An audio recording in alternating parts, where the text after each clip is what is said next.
एक महत्त्वाची घडामोड आहे। सोलापुरात ठाकरे गटानं प्रणिती शिंदेंविरोधात आंदोलन केलंय। प्रणिती शिंदेंच्या प्रतिमेला जोडे मारत ठाकरे गटानं आंदोलन केलंय। प्रणिती शिंदे यांनी ठाकरे गटाच्या अमर पाटील यांच्याऐवजी अपक्ष उमेदवार काडादींना पाठिंबा दिल्याचा आरोप आहे आणि यावरूनच हे आंदोलन करण्यात आलंय।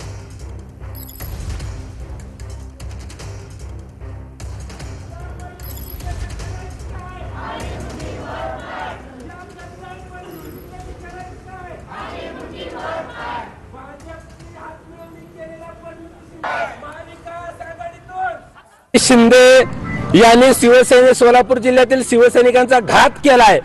त्यांनी महाविकास आघाडीचा धर्म पाळला नाही, म्हणून महाविकास आघाडीच्या सर्व आमच्या पक्षातील नेत्यांकडे मागणी आहे, ताबडतोब ह्या गद्दार प्रणिती शिंदेची हकालपट्टी करा। नुसती ह्या गद्दार प्रणिती शिंदेची हकालपट्टी नाही तर हिची काँग्रेसने खासदारकी रद्द केली पाहिजे ताबडतोब। अहो हिला लाज लज्जा शिल्लक असायला पाहिजे होते। अहो शिवसेनेच्या जीवावर ही खासदार झाली।